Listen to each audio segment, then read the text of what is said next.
Buenos días, hoy es jueves 7 de mayo. Álvaro Cedeño y Álvaro Cedeño les saludan hoy para conversar sobre temas relacionados con el capitalismo.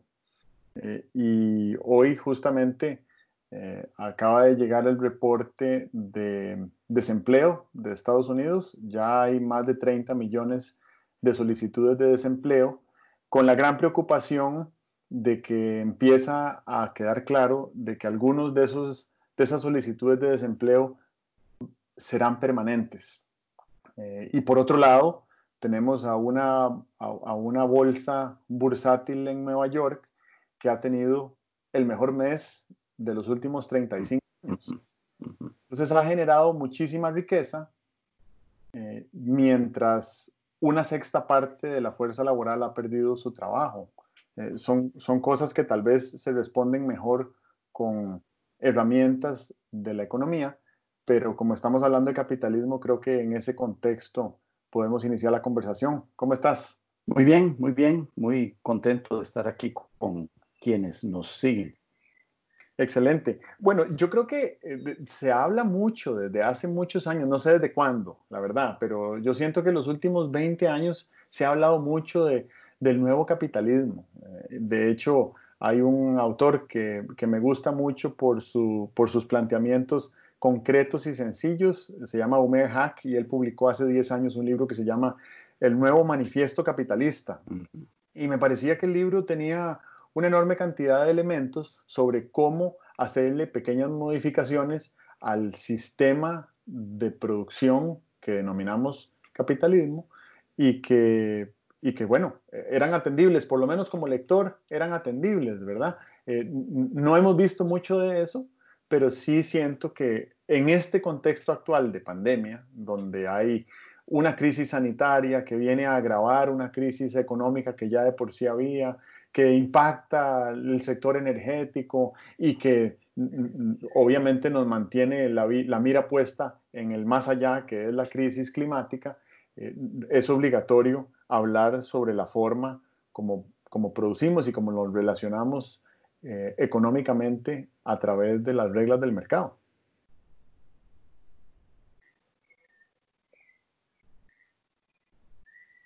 No Se hay nos fue pregunta. no No, hay pregunta, no es hay una reflexión. pregunta. Era una Sí, reflexión sí, introductoria. de acuerdo. A mí ese tema del nuevo capitalismo siempre me lleva a un planteamiento y es lo siguiente. Primero, ¿a qué llamamos capitalismo? Son unos términos muy confusos, ¿verdad? Muy amplios, muy universales. Y entonces hay que precisarlos. Sí, básicamente, capitalismo no es un señor allí agarrando toda la plata y metiéndola en bolsas, ¿verdad? Que es la caricatura que algunos tienen en la mente, ¿verdad? El capitalismo es la posibilidad, bueno, acuérdate que el capitalismo surge como superación del feudalismo. El feudalismo era un señor lleno de tierras, con un montón de trabajadores que estaban en un régimen de semi-esclavitud, donde a los trabajadores no les pagaba un salario, sino que de alguna manera hacían un acuerdo como para que sobrevivieran ahí con lo que obtenían en una parte de las cosechas y tal. Y el capitalismo surge como la posibilidad de que se organice las formas de producción de manera más moderna, ¿verdad? Capitalismo e industrialización van de la mano. Entonces, en el capitalismo lo que tenemos es primero, primero no, lo primero que tenemos en el capitalismo es la posibilidad de que el dueño del capital sea dueño con todos los derechos. Y segundo, lo que tenemos es la posibilidad de que los trabajadores contraten libremente con el dueño del capital, que es el capitalista. Y tal vez el tercer elemento es que se usen unos instrumentos, unas tecnologías y tal que permitan una producción elevada. Bueno, ese es el capitalismo. Y está clarísimamente demostrado que el capitalismo ha sacado al mundo de una situación de pobreza y ha promovido el ascenso social y económico de muchísimas personas en el mundo. Claro, cuando vemos las cosas que el capitalismo queda debiendo, entonces uno dice, hombre, sería bueno que hubiera un nuevo capitalismo. Yo miro la exclusión y digo, no es un producto deseado del capitalismo, pero es una consecuencia secundaria del capitalismo, la exclusión. Y desde luego que la exclusión me choca no solamente desde el punto de vista económico, sino que me choca desde el punto de vista de la dignidad, desde el punto de vista de los derechos humanos. Entonces, cuando pienso en un nuevo capitalismo, pienso, por ejemplo, en un capitalismo donde no hubiera exclusión. Pienso, por ejemplo, en un nuevo capitalismo donde no hubiera avaricia. Y cuando hablo de avaricia, posiblemente quienes nos oigan digan, ah, sí, la avaricia de los empresarios. Es que no me gusta la avaricia de los empresarios, pero tampoco me gusta la avaricia de los consumidores. ¿Qué es el consumismo sino un hábito de avaricia? La gente quiere tener y tener como consumidores, igual que el capitalista avaro, y no todos son avaros. El capitalista avaro quiere raspar la olla para que no se le quede nada de las utilidades posibles sin acceder a ella, sin apropiarse de ella. Entonces, bueno, un capitalismo sin avaricia de empresarios y de consumidores, un capitalismo sin exclusión, un capitalismo sin monopolios, porque el capitalismo funciona de acuerdo a las leyes del mercado. Y en el mercado, una de las cosas que creemos es que para que el mercado funcione, no ha de haber monopolios, porque el monopolio es un pez grandote en una pecera con un montón de peces pequeñitos. Unos peces pequeñitos son los competidores y otros peces pequeñitos son los consumidores. El monopolio, desde un punto de vista teórico en economía, en economía de mercado, es expernible. Esto, desde luego, lleva a otro tema bien interesante, y es cuando dicen es que el capitalismo, los empresarios quisieran menos Estado. Supongo que hay unos empresarios que quisieran menos Estado. Otros quisieran un Estado eficaz. Por ejemplo, un Estado eficaz en controlar el monopolio. Porque la teoría económica es bastante clara en el sentido de que se puede obtener mayor producción cuando existe un régimen de competencia. Un monopolio perturba el régimen de competencia, y tal vez ahora luego podemos hablar un poquillo más de monopolios, pero lo que debe quedar dicho así con toda urgencia es que el Estado eficaz, una de las obligaciones que tiene es controlar los monopolios, que no existan monopolios, ¿verdad? Cualquier tipo de monopolio, no se necesita que la empresa sea muy grande, no se necesita ni siquiera que sea una empresa. El arroz tiene un precio más elevado en Costa Rica que en el resto del mundo por una asociación monopolística, ¿verdad? No es una empresa la que está haciendo eso, es una asociación la que está provocando esos elementos monopolísticos. Bueno, un nuevo capitalismo me gustaría que fuera más o menos en esas direcciones. Algunos elementos con los que me gustaría reaccionar, tal vez de adelante para atrás.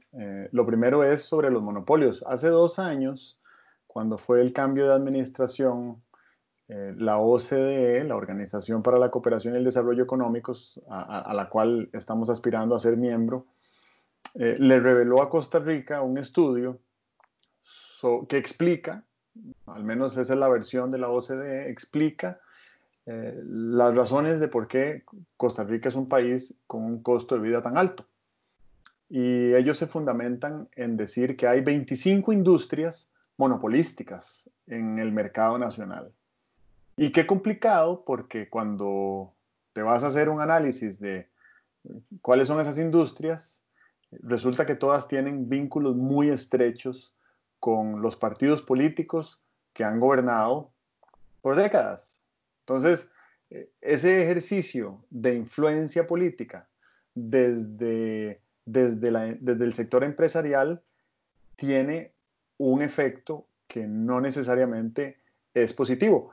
Es variopinto en realidad, porque podemos hablar de todas las cosas buenas que ha generado el hecho de que algunas empresas tengan mucha influencia en el gobierno, pero también tiene el problema de que si 25 empresas controlan los precios de 25 bienes o de muchos más bienes, pero que los controlan esas empresas, entonces el costo de la vida se dispara y eso hace mucho más difícil atacar temas como la pobreza. Claro. Segundo, desde el punto de vista de la exclusión, a mí me parece que es un poco extraño, difícil de explicarse para alguien que tiene conocimientos muy elementales de economía, que en los últimos 40 años la riqueza medida en Producto Interno Bruto de Costa Rica haya crecido 7 veces, un ejemplo mundial, ¿verdad? Pocos países han crecido tanto como Costa Rica en los últimos 40 años, y que sigamos acarreando un 20% de personas viviendo debajo de la línea de la pobreza. Claro.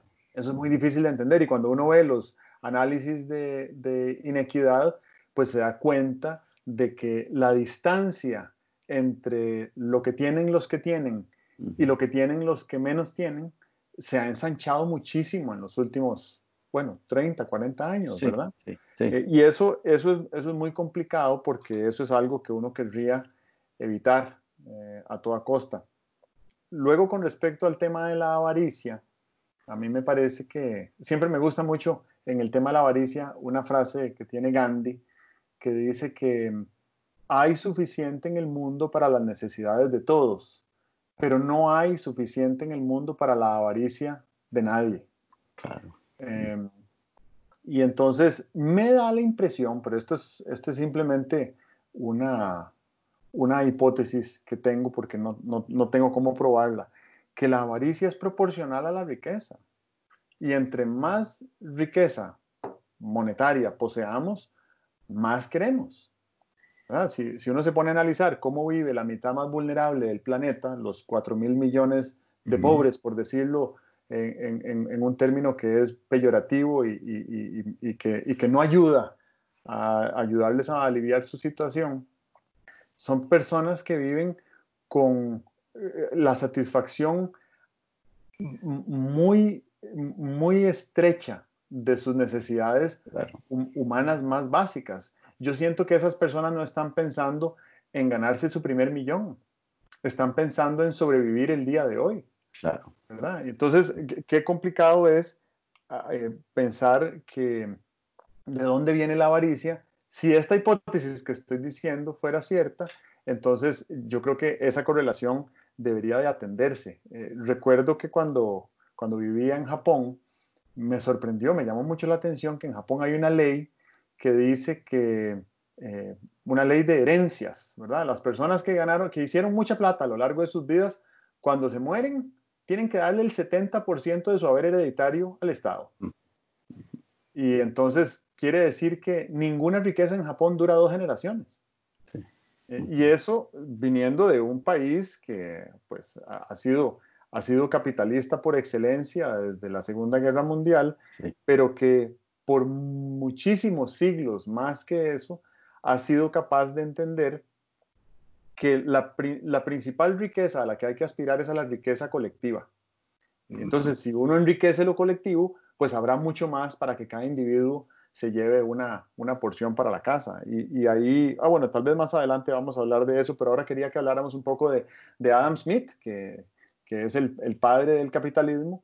No era economista, era un filósofo y escribió La riqueza de las naciones, pero 10 años antes de escribir La riqueza de las naciones escribió Teoría de los sentimientos morales. Y en ese libro él lo que expone es cuál debería ser el objetivo de una empresa. Y el objetivo de una empresa debería ser enriquecer la sociedad, ¿verdad? Incluido el medio ambiente. Y sin embargo, ese libro, que es el fundamento filosófico del capitalismo como lo concibió Adam Smith, lo ignoramos, no lo vemos, no lo conocemos, ¿verdad? ¿Cómo lo analizas? Sí, bueno, yo siento que uno de los problemas que ha tenido la ciencia económica en, en los últimos años es que creo que ha querido parecerse más a la ingeniería, ha querido parecerse más a las matemáticas que, que a la ética, ¿verdad? O que a la política. La economía invariablemente está en contacto con el tema político y sin embargo los economistas toman mucho cuidado en advertir que lo que están haciendo lo están haciendo como economistas, no lo están haciendo como políticos. Cuando se ponen el sombrero de políticos, ya sabemos que lo están haciendo como políticos. Y me parece que es una necesidad eh, epistemológica de la economía. No podríamos escuchar a un economista hablando como teórico si tuviera dos sombreros puestos, el sombrero teórico y el sombrero de político. Pero creo que tenemos que aceptar que existe una conexión estrecha entre la economía y la política. Y entonces, en ese sentido, uno puede tomar todas las reglas que rigen el mercado y la competencia y hablar de ellas desde un punto de vista teórico, pero forzosamente cuando ve las desigualdades, cuando ve las paradojas del desarrollo y tal, debería también decir, y ahora voy a saltarme la barrera y empezar a pensar desde un punto de vista político. Y el punto de vista político, a mí me parece que hay que distinguirlo de lo que es el punto de vista político electoral o político partidista. Cuando hablo del punto de vista político, estoy hablando del ejercicio del estadista. Y el ejercicio del estadista tiene que ser ético, tiene que opinar el estadista, tiene que poner la carne en el asador en cuanto a qué es lo que le parece que son valores deseables para una sociedad. Y en el tema de los valores deseables, ahí sí empezamos a ver que no es deseable que se violente la dignidad humana, permitiendo que haya personas apenas sobreviviendo, ¿verdad? Que no es deseable para la sostenibilidad de una sociedad humana unas grandes brechas de ingreso, ¿verdad? Yo siento que el término sostenibilidad da para mucha reflexión.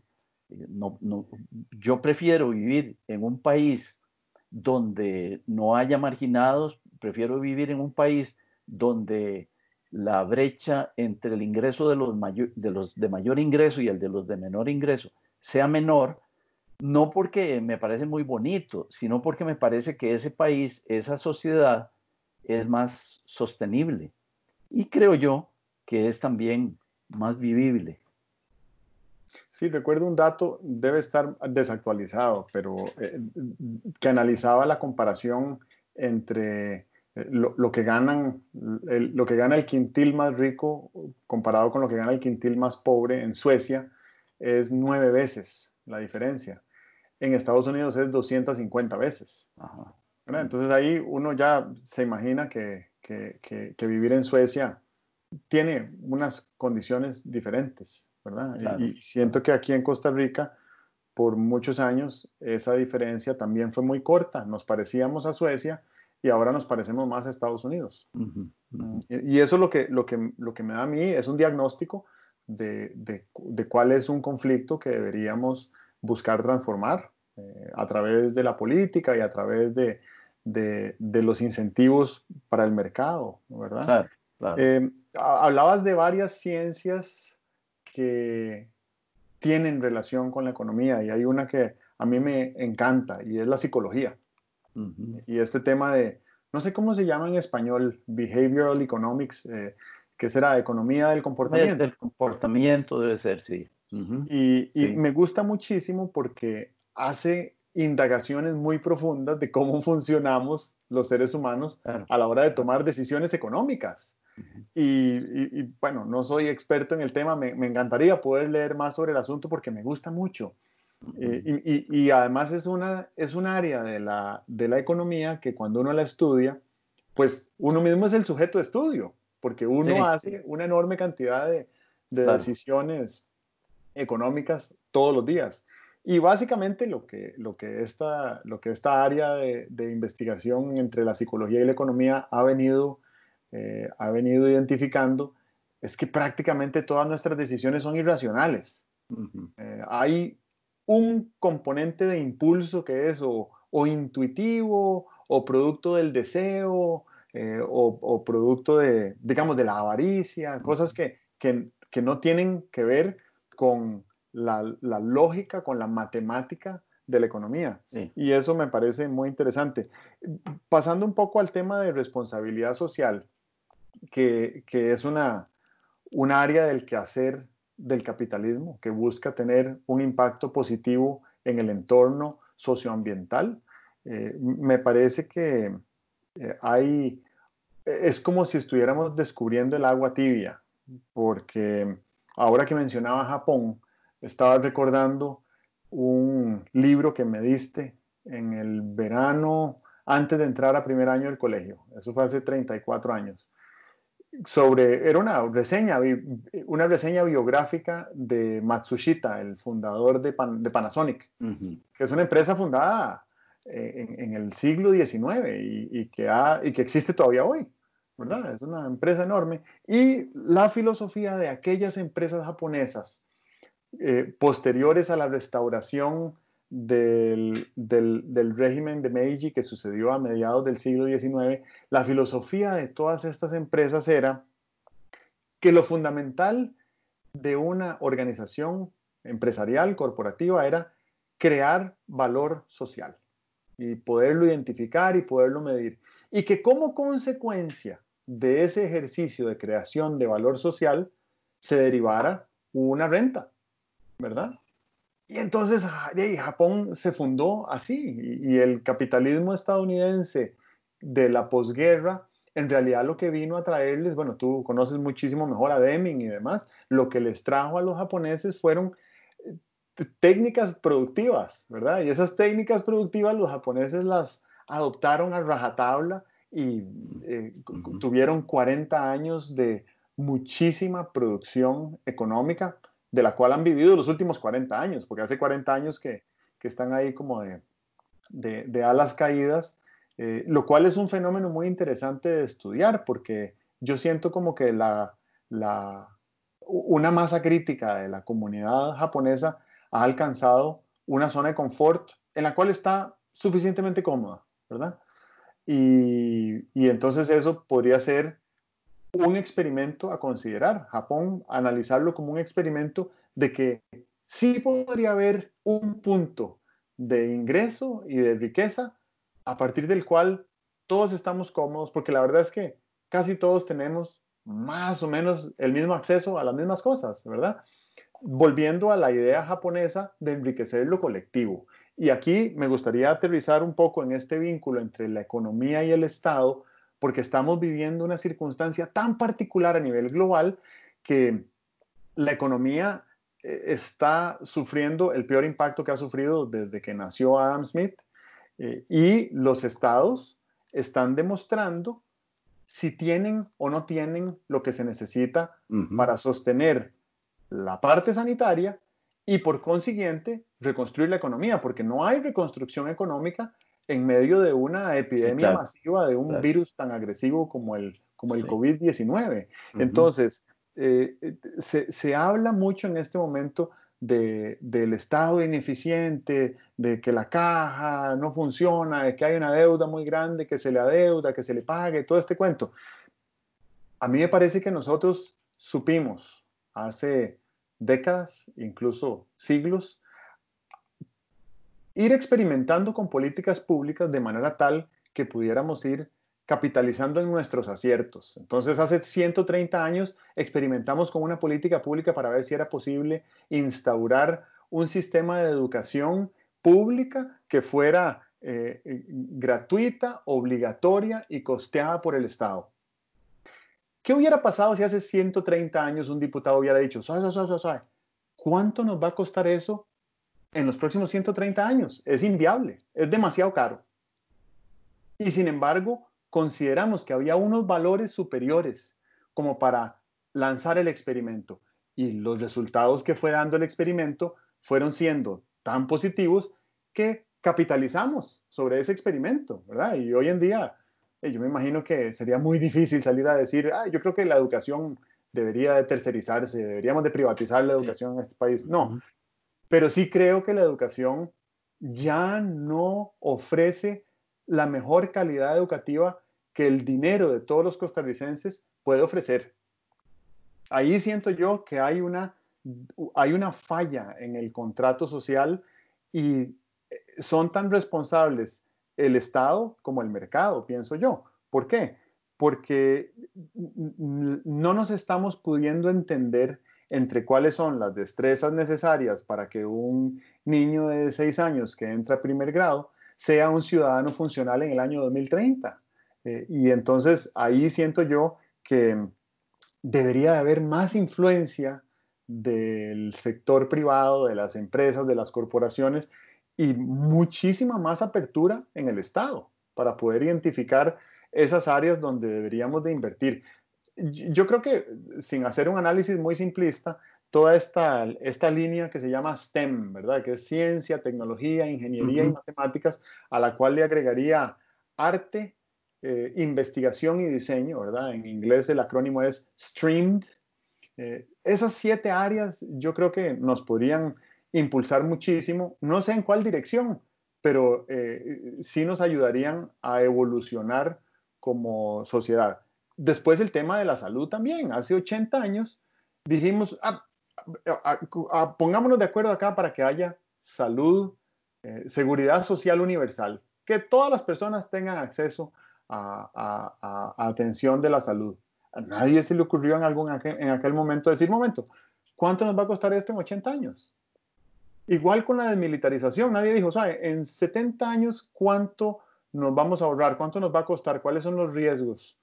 Sino que fuimos experimentando. Y entonces creo que hoy en día estamos en una circunstancia óptima para experimentar con políticas públicas que nos ayuden a democratizar la riqueza que ya hemos logrado capitalizar.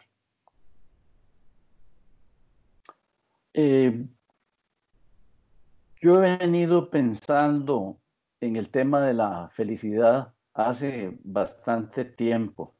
Yo me acuerdo como consultor cuánta timidez me daba hablar en las empresas de felicidad, porque en las empresas lo que se maneja más es la rentabilidad que el tema de la felicidad. En los países se maneja más el tema de la productividad que el tema de la felicidad. Yo recuerdo a Julio Rodríguez, queridísimo amigo desaparecido, hablando, pero allá en los años 60, de que el PIB no era tan importante. Y yo era economista joven y se me paraba el pelo oyendo a Julio Rodríguez decir que el PIB no era tan importante. Y Julio sostenía pues que lo importante era el ser humano y su afirmación y su desarrollo y tal.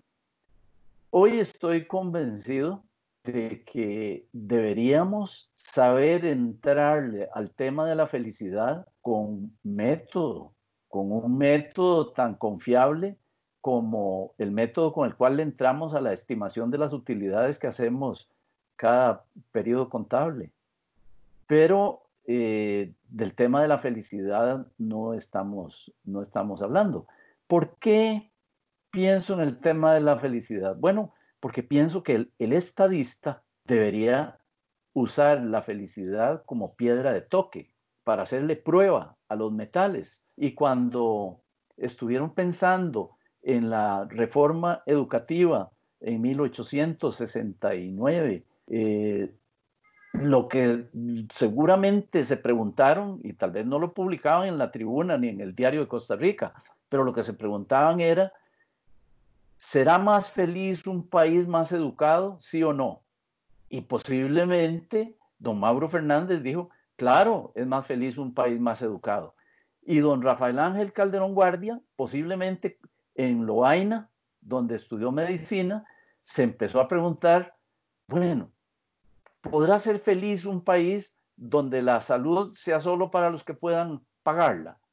Y se debe haber respondido, no, es más feliz un país donde la salud sea un servicio público, ¿verdad?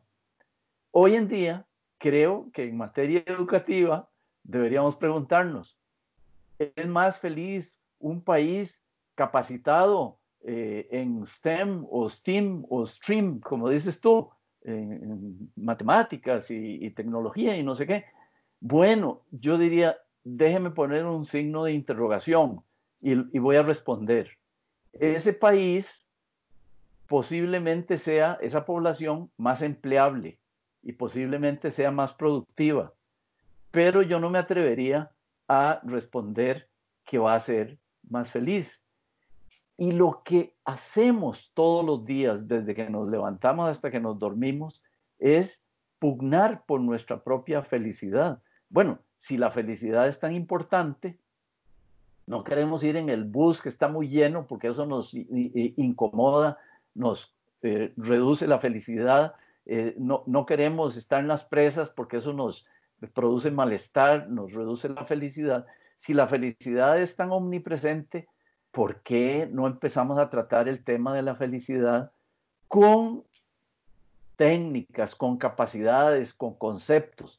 A mí me parece que la felicidad es gestionable. La felicidad no es algo que nos cae de pronto con las primeras lluvias de mayo. La felicidad es gestionable. Uno puede, hay buenas prácticas y malas prácticas. Estabas hablando de behavioral economics. En behavioral economics está claro cuáles son las cosas que nos hacen felices y cuáles son las cosas que nos hacen infelices, ¿verdad?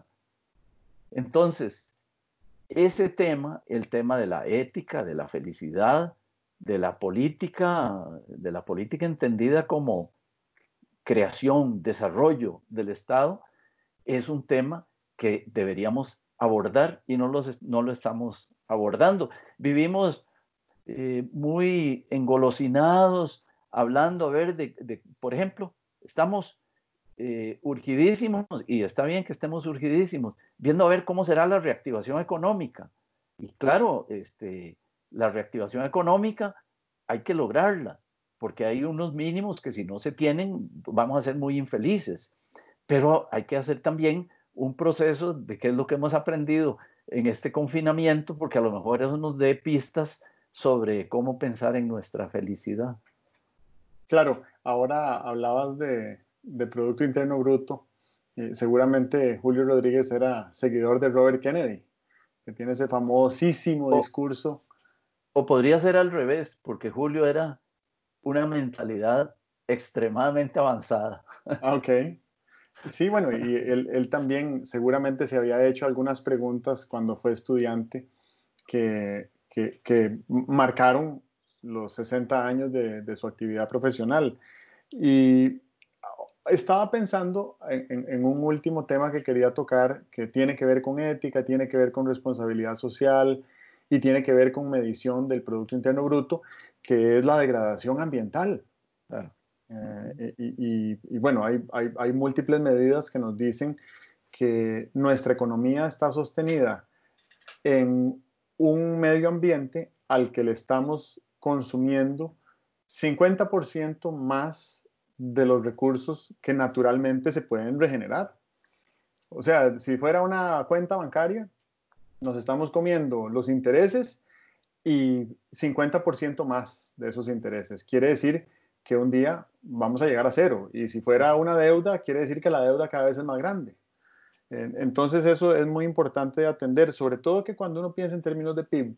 El PIB nos permite medir que el año pasado el planeta militarizado, excluyendo a Costa Rica y a otros 10 más por ahí que no tienen ejército, el planeta militarizado gastó 1.7 trillones, trillones en inglés, digamos, trillion, ¿verdad? 1.7 trillones de dólares en armamentismo. Y el monto que se necesitaría para restaurar 350 millones de hectáreas degradadas de ecosistemas, que es un área del tamaño de 70 veces Costa Rica. El monto necesario es de 800 billones, de nuevo en inglés. O sea, menos de la mitad del gasto militar anual se necesita para restaurar una cantidad de ecosistemas degradados que si lo hiciéramos prácticamente nos aseguraríamos la sostenibilidad de la civilización como la conocemos en este planeta. Y sin embargo, no hay ningún mecanismo en nuestro sistema que nos haga pensar de manera colectiva que tal vez este año vamos a gastar la mitad en armamentismo y que la otra mitad que no la vamos a gastar la dediquemos a combatir la guerra que en realidad estamos luchando y que en realidad estamos perdiendo, que es la del cambio climático. Ahí siento yo que hay unos puntos ciegos, ¿verdad? En el manejo de la político-economía, si lo puedo meter en un solo paquete. Veo que se nos ha pasado el tiempo, pero ha sido muy amena la conversación. No sé si tienes observaciones, consideraciones finales que quisieras compartir. No, sobre el ambiente, yo estoy convencido de que lo que hemos tenido durante siglos ha sido ceguera. Es decir, simplemente, así como en un tiempo creímos que la Tierra era el centro del universo, creímos que los recursos de la Tierra eran inagotables y no son inagotables. Y no hay otra Tierra, ¿verdad? Esta es la única que tenemos. De manera que el pensamiento sobre cómo regenerar, el pensamiento sobre cómo ponerle límite al deterioro ambiental que estamos infligiéndole a la Tierra, me parece que es un tema bien importante. Pero de nuevo, conectado con la ética, ¿verdad? Porque mucha gente podría decir, mire, yo en 20 años ya no estoy aquí, así que déjeme dilapidar, enriquecerme, no preocuparme por el impacto ambiental, porque de todas maneras ya no voy a estar aquí. Me parece que eso es una cuestión ética, ¿verdad? Eso es. Y Ok, cuando digo que es una cuestión ética, no estoy diciendo eso se queda para las iglesias o eso se queda para las cátedras de filosofía. No, lo que pienso es que de la misma manera que la economía salió a la calle a hablar en prosa hace algunas décadas, la ética tiene que salir a la calle a hablar en prosa y eso nos haría muy bien. claro, así es. Muy bien, entonces muy agradable la conversación y te agradezco mucho. Para ti y para Nos mí, vemos. ojalá haya sido agradable para todos. Sí, sí, sí, bueno, sí, yo creo que si alguien se interesa en este tema, puede participar de la conversación también, dejándonos comentarios y nosotros le daremos seguimiento correspondiente. Muy bien. Bien, nos vamos. Bueno, ok, Muchas gracias. ok, muy bien. Bueno, Nos adiós. vemos pronto. Chao. Sí.